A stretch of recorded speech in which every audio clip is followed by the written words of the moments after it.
जुनून इश्क भाग 8। घर लौटने के बाद पिताजी अपने कमरे में बिना कुछ बोले चले गए। वहीं उन्हें यूं जाता देख सुरभि और निष्कर्ष सोच में पड़ गए कि हमेशा गरजने वाला बादल आज इतने शांत कैसे है। उत्कर्ष ने दोनों को चपत मारी और वर्तमान में लौट आने को कहा। हंसते हुए वे तीनों फिर एक साथ उत्कर्ष के कमरे में आ गए और बैठकर बातें करने लगे थे। अब तक शाम हो चुकी थी। निष्कर्ष बोला, जो भी बोलो भैया, पंडित जी की इस हरकत से आप जरूर बच गए आज। अब तो आपको वक्त मिल गया पाकीज़ा भाभी से अपने दिल की बात बोलने का। सुरभि ने हाँ में हाँ मिलाई। हाँ भैया, अब तो जल्दी से जल्दी पाकीज़ा भाभी से बात कीजिए और हमें खुशखबरी सुनाइए। उत्कर्ष ने टोकते हुए कहा, अरे अभी तो मैंने बात भी नहीं की और तुम लोग सपने में बुनने लगे। कैसे पूछूंगा मैं उससे? उसके सामने जाते ही आवाज़ हल्क में रह जाती है और फिर तो बस पाकीज़ा और पाकीज़ा ही नजर आती है। बिस्तर पर लेटते हुए उसने कहा। तभी कमरे में माँ आ गई। सब उन्हें देखकर चौंक गए। उत्कर्ष तो सीधे पांव पलंग से कूद पड़ा। माँ प्यार से उत्कर्ष के पास आई और उसका माथा सहलाकर उसके पेशानी पर चूमते हुए कहा, क्या बातें हो रही थी भाई बहनों के बीच? तभी निष्कर्ष ने कहा, कुछ नहीं माँ, वो तो बस भैया हमें अपने ऑफिस के बारे में बता रहे थे। उत्कर्ष ने हाँ में हाँ मिलाई और कहा, हाँ माँ, ऑफिस के बारे में ही बता रहा था बस, और क्या? माँ ने हंसते हुए कहा, हाँ अच्छा, वैसे ये बताने के लिए आए थे हम कि तुम्हारे पिताजी आज हुए सब बातों से काफ़ी परेशान है। इस धोखे के बाद तो अब कुछ वक्त तक तुम लोगों की शादी के बारे में नहीं बताएंगे, तो तुम उनकी चिंता ना ही करना, आराम से अपना काम करो। तभी उत्कर्ष ने कहा, माँ, जब आपको पहले से पता था वो आपने पिताजी से पहले ही सब क्यों नहीं कह दिया? आज वो इतने परेशान नहीं होते ना। माँ ने कहा, चीकू, हम कह देते थे उनसे, मगर वो ना तो हमारी बात का विश्वास करते, अगर कर भी लेते तो फिर कहीं और रिश्ता देखने चले जाते। आज तक उन्होंने हमारी कभी सुनी है? मगर बबुआ, सच्चाई नहीं बताने से उन्हें अभी धोखे का धक्का लगा है, तो कुछ वक्त तुम लोगों को वो परेशान नहीं करेंगे और साथ ही साथ तब तक सुरभि की परीक्षाएं भी खत्म हो जाएगी। बाद में शादी का सिलसिला शुरू किया जाएगा। क्या सुरभि? सुरभि ने सुना तो मुस्कुरा दी और उत्कर्ष तो खुशी से चहकी उठा, ये जानकर कि इन सब के पीछे माँ की हीरोगिरी थी। उत्कर्ष ने माँ को गले से लगा लिया और कहा, माँ, यू आर जीनियस। आपको पता नहीं, आपने तो मुझे बचा ही लिया। सुरभि और निष्कर्ष भी ऐसे ही माँ के गले आकर लग गए। थोड़ी देर के दुलार के बाद माँ ने कहा, बस बस, अब मुझे जाना है, तुम्हारे पिताजी को भी देखना है। हाँ माँ, आप जाओ, कहकर तीनों बच्चों ने उन्हें छोड़ दिया। माँ जाने लगी तभी पीछे मुड़ी और फिर उत्कर्ष से कहा, वैसे तूने बताया नहीं चीकू कि तेरे ऑफिस का नाम पाकीज़ा हो गया है। पाकीज़ा का नाम सुनते उत्कर्ष की सीटी पीटी गुल हो गई और वो मैं बताने। माँ जोरों से हंसने लगी और कहा, चिंता मत करो, जल्दी से उससे बात करो और उसके मन की बात जानकर हमें बताओ। तुम्हारे पिताजी को मनाने का जिम्मा हमारा। तुम्हारी शादी वहीं होगी बउआ, जहां तुम चाहोगे, बाकी भगवान सब अच्छा करेंगे। ये कहकर माँ उत्कर्ष का माथा फिर एक बार चूमकर प्यार से चली गई। उधर माँ के जाते ही निष्कर्ष और सुरभि से छेड़ने लगे। ओहो भैया, क्या बात है, होम मिनिस्टर अब आपके साथ है, प्रधानमंत्री भी मान ही जाएंगे क्या? उत्कर्ष को हंसी आ गई कि तभी उसका फोन बजा। ये फोन पाकीज़ा का था। उत्कर्ष ने फोन हाथ में लिया और सोचने लगा कि पाकीज़ा ने उसे अचानक क्यों फोन कर दिया। सोचना तो बहाना भरता, नया नया आशिक था उत्कर्ष। विश्वास नहीं कर पा रहा था कि पाकीज़ा उसे सामने से फोन कर रही है। बस फोन हाथ में लिए वो खड़ा खड़ा उस वक्त की यादों के किसी पटल में कैद कर रहा था कि तभी निष्कर्ष ने उसके हाथों से फोन छीन लिया। ओहो, भाभी का फोन, अरे गजब भैया, जियो, 100 साल जियोगी भाभी तुम। उत्कर्ष ने फोन छीनने के लिए हाथ बढ़ाया, मगर निष्कर्ष तो मस्ती के मूड में था। कहा, भैया, हमारी भी तो भाभी है, हमू बात करेंगे, तुम ही बात करोगे खाली? जरा हम भी तो पूछे उनका हालचाल। और फोन लेकर कमरे में भागने लगा। निष्कर्ष यूं तो पढ़ा लिखा बंदा था, मगर जब मस्ती के मूड में आता तो अपनी देसी अवतार को अपना लेता। दे ना निष्कर्ष, कुछ काम होगा कभी तभी किया है फोन, वरना कॉल नहीं करती वो, कहते हुए उत्कर्ष पीछे भागा। सुरभि खड़े खड़े मजे ले रही थी। अरे भैया, हाय, तड़प रहे हैं हो बबुआ, देख रही हो? सुरभि निष्कर्ष ने चुटकी ली। निष्कर्ष, मेरा फोन इधर दे, उत्कर्ष घुर्राया। नहीं देंगे, क्या कर लोगे? निष्कर्ष बोला। नहीं दोगे? उत्कर्ष ने पुष्टि करने के इरादे से एक बार फिर से पूछा। नहीं देंगे? निष्कर्ष ने फिर कहा। ठीक है बेटा, तो मैं तुम्हारे वो जो कॉलेज वाली सीमा और आराध्या तक सकता हूँ? तुम्हें कोई दिक्कत तो नहीं होगी ना? अगर दोनों को एक दूसरे के बारे में पता चल जाए तो उत्कर्ष ने मुंह बनाते हुए कहा। ये सुन निष्कर्ष चौंका। ले लौटा। तुम्हें कैसे पता चला? उत्कर्ष ने कहा। इंस्टाग्राम हमारे पास भी है बउआ, चलो हम सीधे सीधे फोन दे दो। सुरभि ने बीच में कहा। कौन कौन? सीमा, आराध्या, हमें भी बताओ।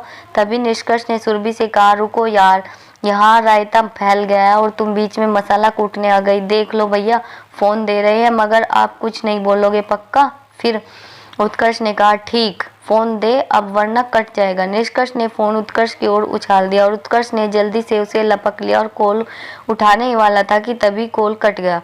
कॉल तो आखिर कॉल था भैया, कब तक ही बजता? उत्कर्ष का मुंह लटक गया मगर तभी फोन दोबारा बजा। उत्कर्ष चहक उठा और उठाने ही वाला था कि उसे ख्याल आया कि सुरभि और निष्कर्ष अभी भी वहां है, तो उसने यूं दोनों को आंखों से बाहर जाने की विनती की। अभी अभी मिली हुई धमकी से खामोश हुआ बेचारा निष्कर्ष सुरभि को लेकर बाहर चला गया और उत्कर्ष ने दरवाजा बंद कर जल्दी से फोन उठा लिया और कहा, हेलो।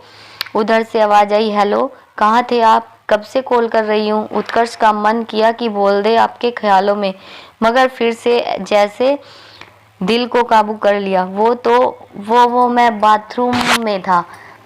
तब तक पाकीजा को भी समझ आ चुका था कि वो अपने बॉस से बात कर रहे हैं, इसलिए उसने जल्दबाजी छोड़। उसने आराम से कहा, सॉरी सर, आपको डिस्टर्ब किया, मगर शायद ऑफिस में कुछ प्रॉब्लम हो गई है आते वक्त। जो आखिरी फाइल मैंने आपको सबमिट की थी वो शायद मिल नहीं रही है। प्रिया ने मुझे कॉल किया था, शायद तुरंत कुछ काम है उनका। उत्कर्ष ने सुना तो कहा, oh it is okay, don't worry, I will handle it. Utkarsh का जवाब सुन पाकीजा खुश हो गई। असल में वो अपने माँ पापा की सालगिरह की पार्टी में थी और बीच में इस तरह परेशान किए जाने से बस झल्ला गई थी।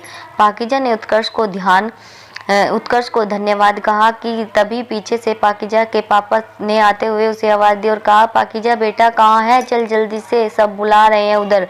पाकीजा ने कहा, हाँ पापा बस आई, फिर केक काटते हैं।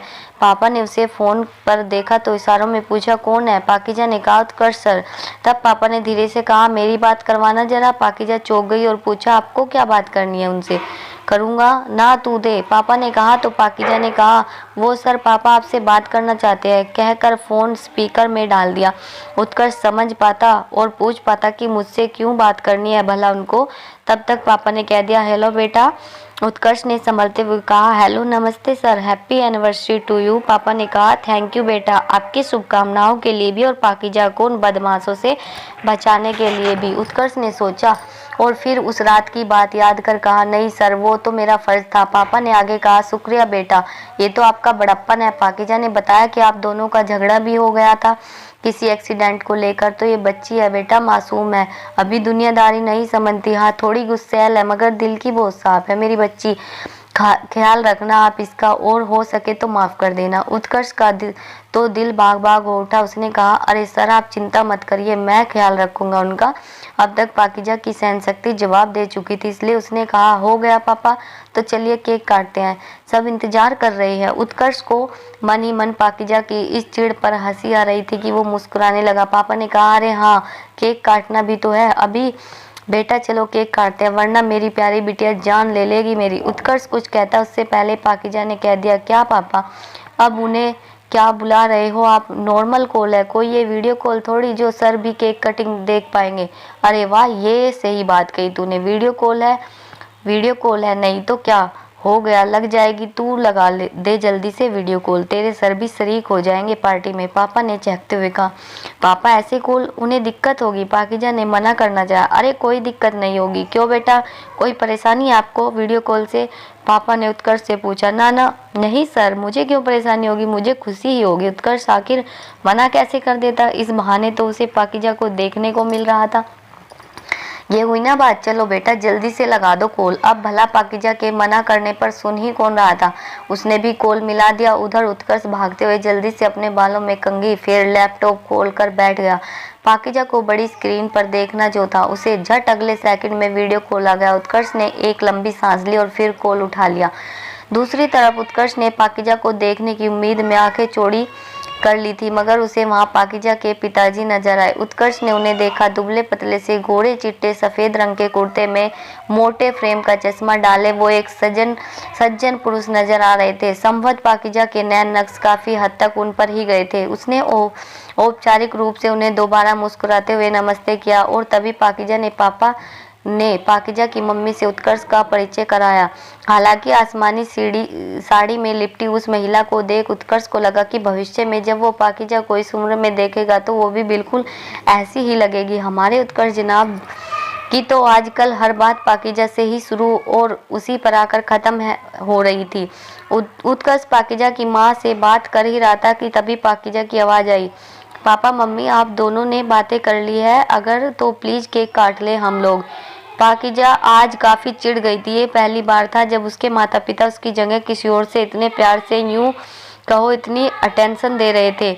अपने मम्मी पापा की इकलौती पाकीजा को अपना प्यार बंटता हुआ महसूस हो रहा था। उसने जल्दी से उनके हाथों से फोन लिया और सामने रखते हुए कहा, सर अब आप केक कटिंग एंजॉय कीजिए। उत्कर्ष ने कहा, ऑफ कोर्स। उसकी नज़र तो बस पाकीजा को देखने को तरस रही थी, मगर पाकीजा थी कि सामने आने को तैयार ही नहीं थी। पाकीजा ने अपना फ़ोन टेबल के पीछे एक कुर्सी पर रखवा दिया ताकि वो वहां से केक कटते हुए देख सके। पाकीजा ने मोमबत्ती जलाने के लिए झुकी। उत्कर्ष को उसकी हल्की सी झलक मिली ही थी कि तभी कुर्सी के सामने एक आंटी आकर खड़ी हो गई, जिसके कारण उत्कर्ष के सामने का आधा हिस्सा छुप गया। और किस्मत का खेल तो देखिए, आधा हिस्सा वही था जिसमें पाकीजा थी।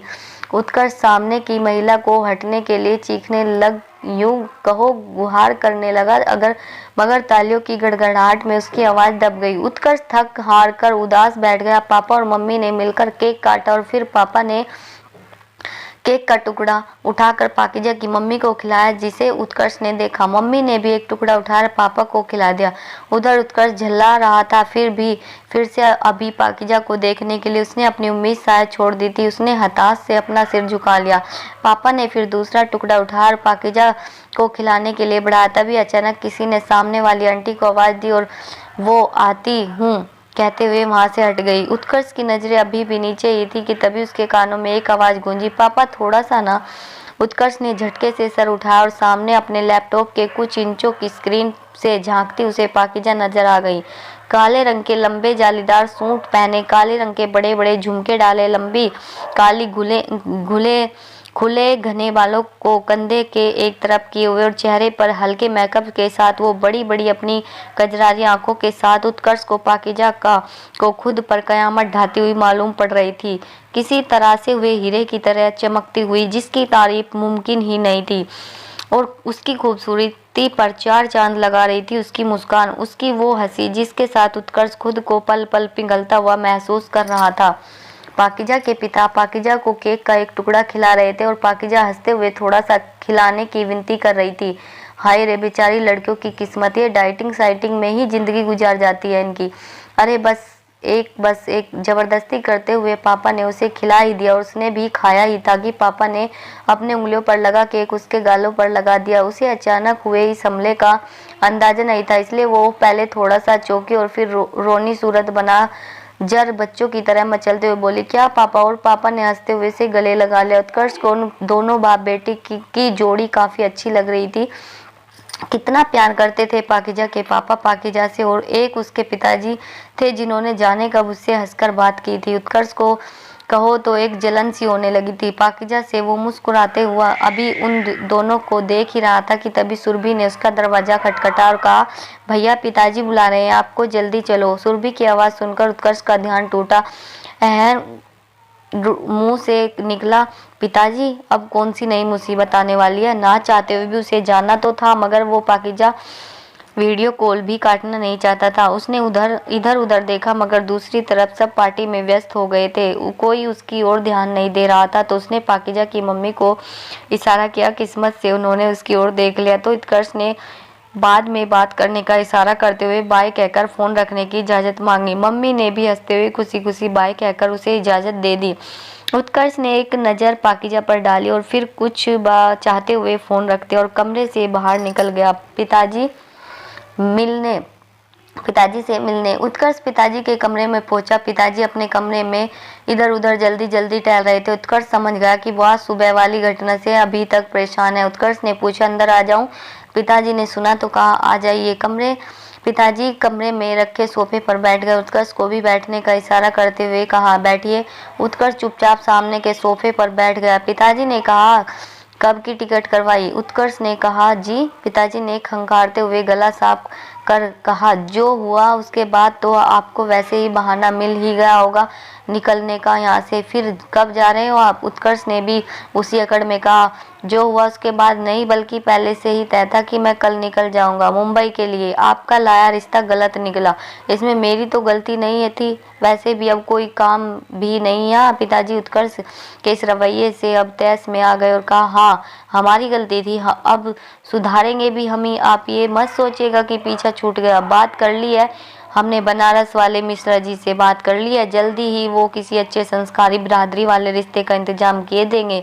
तब तक आप भी कर लीजिए सारे मजे। आने वाले 2 महीने में तो आपका रिश्ता पक्का ही है। उत्कर्ष ने सुना तो उसका दिल बैठ गया, मगर फिर कुछ सोच कर हाँ में सर हिलाते हुए उठा और कहा, आपको जहाँ जितने रिश्ते देखने आप देखिए, मुझे शादी करनी है और मैं कर लूँगा। ये कहते हुए चुपचाप बिना पिताजी की किसी बात को सुने बाहर निकल आया। जानता था उनसे बात करके कोई फायदा नहीं। दरवाजे से निकलते वक्त वो अपनी माँ से टकराया, जो काफी वक्त से वहीं खड़ी उन दोनों की बातें सुन रही थी।